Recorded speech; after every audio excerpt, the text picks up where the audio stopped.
In this roundup of a week, the world gets confused about whether Sweden's relaxed no lockdown approach to coronavirus is a good example or a bad example.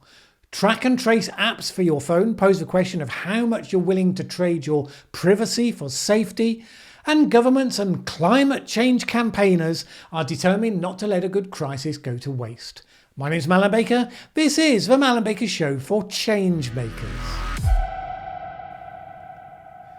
Welcome back to the year-long primal scream that is 2020. I hope you're well and dodging the bugs. Primal screams mostly happen on Twitter these days, and this week it was the turn of disruptive entrepreneur Elon Musk, who tweeted that coronavirus restrictions were forcibly imprisoning people in their homes and that the government should, quote, give people back their goddamn freedom. Musk is eyeing his mothballed factories, which, just at the point when Tesla was starting to break into really positive territory, have been brought to a screeching halt. And it's making him twitchy. His comments annoyed lots of people, predictably enough, including apparently Ariana Grande's mother. So there you are. Don't let it be said you don't get all the important news on this show. This was just one of the talking points, raising the temperature on topic number one: what happens after we get out of lockdown? The World Health Organization had a rather surprising reflection on the question when they suggested this week that, well, you could do a lot worse than copy what Sweden's done. And this was a startling statement because during a time when ironclad lockdowns have been the universally accepted response, Sweden has stood apart by effectively saying, nah, we're good. It hasn't closed bars or restaurants. You can still get your hair cut. The government has asked Swedes to be sensible. And Swedes have mostly said they're happy to do that because they trust their government. And by and large, the population have been voluntarily keeping to the rules while still being able to drink, eat and have socially distanced fun. Lots of people over the last couple of months have criticised Sweden for being the bad example. Because if you compare their death rates to their neighbours, Norway and Denmark, they have seen significantly more deaths. Still a lower rate of deaths per capita than the European hotspots. So the people who agree with Elon Musk have been pointing at them saying, see, we didn't need to lock down at all. And others are pointing at them and saying, see how many more deaths they have than Norway? Imagine that percentage increase on what we've already had. And so it goes.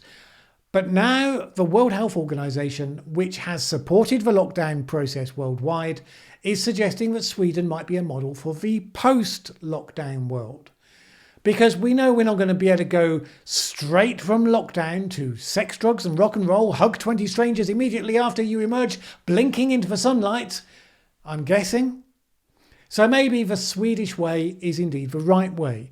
The WHO Emergencies Programme Chief Executive Michael Ryan said this: what it has done differently is it is very much relying on its relationship with its citizenry. It really has trusted its own communities to implement that physical distance. If we are to reach a new normal, in many ways Sweden represents a future model. The thing that suggestion glosses over, of course, is that if Sweden's approach has been successful, still uncertain, but if it has, it's partly, at least precisely because the citizens trust and support their government and will impose the self-discipline required. And there are simply not that many countries anywhere in the world where you can identify similar levels of trust in authority and major levels of self-restraint on a population-wide basis. Those Trump-supporting protesters in Michigan, for instance, calling for an end to the lockdown. If they were told the only way they can get out of lockdown would be to trust their government, they'd be back indoors in a flash. The really interesting question comes with how all of this plays out in the long term. If Denmark and Norway, and Germany for that matter, eventually end lockdown and don't have a second spike in deaths, then you look at them, look at Sweden and say whatever benefit Sweden got from not locking down was bought at the cost of the difference in deaths. Some say it's a price worth paying because as many people die if you ruin the economy. We'll come to that in a moment. If on the other hand those countries do get a second spike, and I honestly don't understand why they wouldn't, if the virus isn't seasonal and they've locked down so they're not even close to herd immunity, in other words, when enough people have been infected and gotten better that the virus can't find new people to infect, herd immunity, then the logic is that the virus will simply pick up again, isn't it? If it's the case that basically all these countries are just going to let the virus work its way through their populations until those societies achieve herd immunity, then in that case Sweden looks like it took the smart road. And we have no way of knowing which of these is going to happen. All we know is that whichever it is, one group will be claiming that they knew all the time. It was obvious to them that the other group was wrong. At the same time, a lot of people are underestimating the damage that's being done to Sweden's economy. Yes, they didn't lock down, but you still get a massive negative impact if there's a pandemic going on. Sweden's central bank has given two possible scenarios for 2020, depending on how long the pandemic continues. In the first scenario, GDP shrinks by a massive 6.9% in 2020 before rebounding to grow by 4.6% in 2021. That's a pretty bad scenario.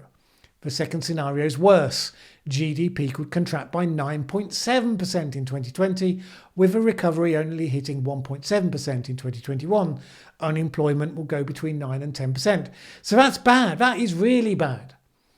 Still, it's got to be better than the ones that fully locked down, hasn't it? Well, according to the International Monetary Fund, Germany and the UK will see their economies contract by 6.5% and 7% this year.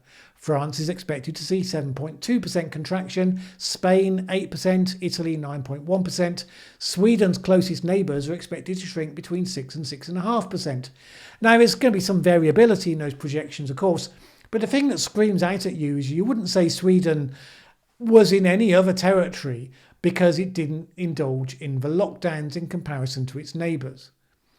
The one saving grace for Sweden is that its chief epidemiologist is suggesting that Sweden's capital, Stockholm, which is where most of the infections have been, will achieve herd immunity within weeks. If countries have to get to that state before the whole thing stops, then Sweden will have gotten there sooner than everyone else.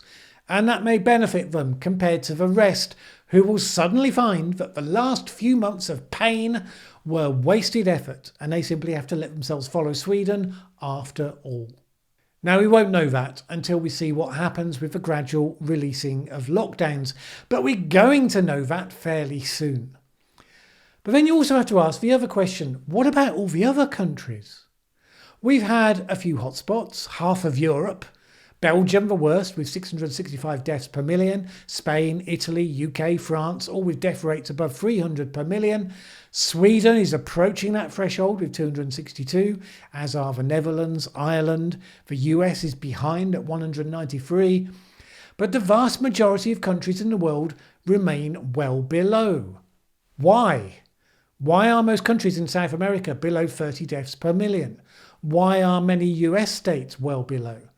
I can't see anyone really talking about that, which is kind of strange. The one thing that might help us to come out of lockdown without the impact of massive new spikes in deaths would be if we're really smart about doing contact and tracing. And we have the technology to do that. And that has already led to another intense discussion. How much freedom are you willing to give up to increase your safety from COVID-19? It's a question a lot of people are discussing now as we move towards the era of pandemic track and trace apps. Bear in mind, next time there's a pandemic, it could be even worse. Imagine if the next one was just as contagious, but 10 times more deadly than this one. Because we have so many people in the world, so interconnected, so densely packed together, it could be a cataclysm. But in theory, we have a brilliant tool at our disposal because most of us carry amazing mobile devices with built-in GPS, can accurately trace where we go, who we come into contact with, provide all the data we need to manage such a crisis, so much better than we've ever been able to in the past. Yeah, in theory. And for that theory to work, you have to have an almost Swedish level of faith in your government as the central coordinator of intrusive personal information about you. Are you feeling the faith? Are you? Well, it depends who you ask. If we did in fact face a pandemic was a factor of 10 times worse than this one, we might well feel the faith. Mostly our decisions in this area come down to a trade-off.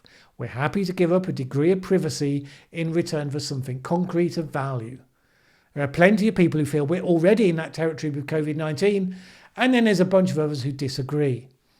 Across the world, there's at least 30 different tracking systems under development. People will be very aware of the Chinese system that's already in action, probably as a model they'd really prefer not to emulate. The Chinese app gives you a traffic light score, green, yellow or red. If you're green, you can go out and about. You may be asked to show the app by the officials. If it's not green, you're stuck at home. When you install the app, you provide lots of personal information, and it's basically a tool for the government to keep a track of your movements. So with that sterling example of a digital tool of authoritarian control, everyone's trying to solve the puzzle. Can you make an app that's effective at contact tracing, but that doesn't involve serious privacy violations? That's what rivals Apple and Google have been working on. Apple has historically been the biggest hawk on privacy, largely because it suits their business model. In the age where its biggest rivals make most of their money by selling your data to third parties for advertising, the fact that it doesn't make money like that, it makes money by good old-fashioned selling your gadgets and software, has enabled it to make its commitment to defending your privacy one of its unique selling points. Which is why it gets into trouble with governments when their police forces want to unlock your phone to nail you for some crime or another. So what can you make of this problem if you're committed to a privacy-first approach? So far, the answer has been a protocol for tracing apps that uses Bluetooth, not GPS, to keep a record of which other app users you come into close contact with. The IDs used are anonymised and not identifiable centrally to a named person. Then, if the person with the anonymised ID enters onto their app that they've tested positive, then you get a notification that you've been in close proximity to someone who's tested positive. So it's a decentralised information sharing app. There's no central database of identifiable users. It records proximity, not location, which isn't a bad stab at solving the problem. The only question is, how effective will it actually be? So, for instance, how big an exposure do you need to have had to someone who turns out to have been infected before you need to self-isolate? If it can be triggered by just passing someone in the street or in the next aisle in the supermarket, you'd be getting pinged all the time. But then, of course, you could walk past someone who's literally just coughed and you walk through an invisible haze of virus. Yum! No app's ever going to be able to tell the difference between those two. In Singapore, their app is set to make a positive if you've been in close contact with someone for half an hour. That's such a long time. You could be getting a lot of complacency from people who are being told by their app they've not met anyone infected for weeks. Even 5 minutes is a lot longer than it takes to get infected from someone. So that's why you end up wondering, is it really worth bothering with? And this is the problem. To be more effective, you have to get more intrusive. Right now, the public are likely to be in a very permissive mood when it comes to tolerating privacy concerns. A recent Ipsos Mori poll for the Financial Times suggested 2/3 of Britons were in favour of phone tracking apps. That figure's going to vary a bit between different cultures. France has signalled that it intends to take a different approach to the Apple-Google collaboration. It wants users to be tracked via GPS with the information stored on a central database. France's approach has unsurprisingly provoked protests. Earlier this week, 140 cybersecurity and privacy experts signed a public warning about the risks of the French Stop COVID app. The French government can simply ignore those experts. What it can't ignore is the technical barrier Apple puts in the way of any app that tries to work in the way that they want it to. The French have said that they've asked Apple to lift their restrictions to enable their app to work. Without going into details, they've noted that they're not making progress. Apple have been very clear. They're not going to hand governments the tools to create a surveillance state on their own citizens. Which is an interesting place we've come to, isn't it? When giant tech companies are standing up to elected governments to insist on constraining those governments' abilities to do what they want with their own citizens. And it's not as though Apple's standing alone. 300 academics have endorsed Apple and Google's approach, saying that any centralised database risked mission creep. What does that mission creep look like? Maybe it looks a bit like what the UK would like to do with its NHS app, which would be to use it to help enforce social distancing. In other words, if you've been outside your house for longer than an hour, it might start sending you messages to tell you it's time to go home. At the moment, that's just an idea. It could well be an idea that gets soundly rejected. not least because Prime Minister Boris Johnson generally has quite libertarian instincts. But elsewhere, you can see it starting to play out in practice. In Canada, for instance, some coronavirus test results have been handed to police. In Australia, politicians have had to bat away requests from the police for data created by its app. But, it can't really get bad, can it? Because using such apps is always going to remain voluntary. People won't be forced to use it, so it's okay. If you don't like it and you're prepared to go without the benefits, then go without. Which is fine in theory. Suppose the conditions of ending lockdown is that you're not allowed to enter a sports event or a restaurant unless you can show your phone app confirming that you're not infected. No one's forcing you to have it, but basically, if you want to have a normal life, that's the price. Now, if the early attempts to ease lockdown in European countries go smoothly and there's no new second peak in infections, that won't happen. But if we do see second spikes, and we end up with more lockdown being reimposed, then it starts to become an obvious question. Heck, what do we do now? We're desperate to get out of lockdown. What extraordinary things do we have to do to be able to function in these extraordinary times? And maybe it would be worth the price if the apps were effective. There's a lot of skepticism on that score. Jason Bay, a lead developer on Singapore's Trace Together app, says that you shouldn't expect these things to be a magic bullet. If you ask me whether any Bluetooth contact tracing system deployed or under development anywhere in the world is ready to replace manual contact tracing, I will say without qualification that the answer is no. His app has been downloaded by 20% of the population of Singapore, around 1.1 million people. The Australian version has hit 2 million. Now those are quite big numbers, but not really compared to the overall size of the population. For this sort of system to really work, it has to be a lot higher. In the US, 3 in 5 people are reported to have said that they won't use contact tracing apps. But as I said, probably depends on what the incentives are and how big a crisis it all turns out to be. And speaking of the crisis word, you've probably heard a few people saying that we should never waste a crisis. The phrase never waste a crisis is a reflection of the fact that in times of crisis, when the status quo is seriously disrupted, those can be times when people will contemplate changes they might otherwise be too caught up in inertia to contemplate. For instance, there was a window at the height of the financial crisis in 2008 when various figures were asking how the global financial system might need to change to prevent such situations from arising again in the future. There were a few high-profile summits. Ultimately, there wasn't enough weight behind it. The moment quickly passed. We'll never know if we missed an opportunity or if we dodged a bullet, because change can cut both ways. Inevitably, for people focused on addressing climate change, who are used to battling inertia and resistance in equal measure, have seized on the idea that the coronavirus crisis, with governments suddenly spending massive amounts that they ordinarily wouldn't do, may well be such a useful crisis if those stimulus packages could be oriented towards green spending. Now, of course, there are 2 flavours of action on climate change. There are the sort of measured technology transition steps reflected by the UK's Committee on Climate Change, which seeks to keep society broadly the same as the one we enjoy today, but without the impact on the climate. And then there are the more radical activists who want to pursue largely left-oriented patterns of reducing consumption, redistributing wealth and banning stuff like flying and other things deemed non-essential. And those people say things like, see, we knew you could actually afford to spend tons of money on these things because look at you now.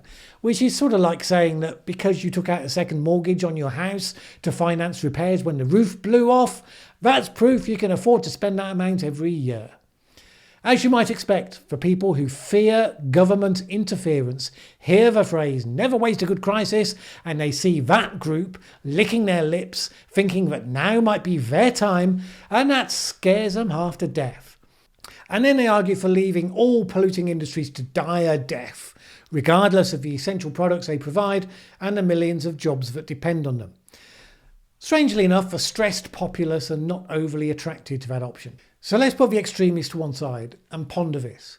Is this a moment when there might be some serious progress made on infrastructure renewal with the climate in mind? Or is it more likely to be the cataclysm that pushes progress in that area backwards by a decade, or at least a few years? And the answer is that there are conflicting forces pushing for both. For instance, the head of the European Commission, Ursula von der Leyen, has said that she's doubling down on green growth. According to Politico, EU officials are saying that the lesson they take from the 2008 financial crisis is that they need to put recovery funds towards jobs-heavy sectors that advance manufacturing and clean energy technology, which sounds lovely. But the majority of leaders are probably only too aware of just how deep a hole their country's economy has been hurled into, and they're unlikely to prioritise anything above measures that reduce the pain as quickly as possible for as many of their citizens as they can. And some of the industries that are most under pressure from green measures are also seeking not to waste the opportunity of a crisis. Lobbyists for the motor industry, airlines, plastics producers are all pushing for regulatory relief from the EU's climate standards. They argue that as they're being forced by the crisis to overhaul their supply chains, close shops, reorganise financial plans and react to plummeting demand, now is not the time for more regulation. Meanwhile, France created something of a stir when it announced that its coronavirus bailout package for Air France would have strings attached to require the airline to set the goal of steep emissions cuts. It's looking at a €7 billion package of loans guaranteed by the government, part of a combined €10 billion package from the French and Dutch governments to the Air France KLM group. The airline would have to set itself a target of being the most environmentally friendly carrier in the world, with a target to halve carbon emissions per passenger and per kilometre against 2005 levels by 2030, as well as becoming more profitable and more efficiently run. Overall, emissions from domestic flights would also have to be halved by 2024, which could only be achievable on that timescale by reducing the number of short-haul flights. France's economy minister, Bruno Le Maire, said a flight should no longer be a way to make a journey in an hour or an hour and a half that could be made with lower emissions costs by train in 2 or 2.5 hours. The company would have to set out a target to source 2% of its aviation fuel from sustainable sources by 2025. The measures are in line with a letter from members of the European Parliament's Transport Committee who said if taxpayers are to bail out airlines, there must be a quid pro quo. This industry must help secure our future in the face of an unfolding climate emergency. Which is all well and good, but there's no indication right now that companies on the brink of bankruptcy, which describes most of the airlines if they look ahead to months more of partial or complete lockdown, are in much of a position to spend on the sort of innovation that those targets would require. Interestingly, it emerged this week as well that EasyJet lobbied the UK government against green taxes on aviation ahead of its receiving a £600 million loan from the government, which came without climate-related conditions. German leader Angela Merkel signalled that she was also considering making an explicit link between coronavirus bailouts and climate change. Earlier this week, she said, "It will be all the more important that if we set up economic stimulus programs, we must always keep a close eye on climate protection." She also threw her weight behind the more ambitious European climate targets of cutting emissions by up to 55% by 2030 compared to 1990 levels. And that's significant, with Germany being by far the senior partner in the European Union and with it about to take the 6-month presidency for the second half of this year. The UN Secretary-General Antonio Guterres also pitched in with this. Taxpayers' money should not be used to subsidise fossil fuels or bail out polluting carbon-intensive industries. Now is the time to put a price on carbon and for polluters to pay for their pollution. Public funds should invest in the future, not in the past. He also urged all the high-emitting countries, and it's assumed he had the US and China both in mind, to commit to the net zero by 2050 target. And I expect President Trump will give that call the attention he feels it deserves. Although it's possible Guterres had a possible Trump successor in mind. If that sounds like solid momentum, I would just hold off jumping to conclusions. Every push gets a reaction. In the coming months, there's going to be a whole heap of pushing and shoving in all directions. Something to look forward to. Have a fabulous week until next time. My name's Mallen Baker. This is The Mallen Baker Show.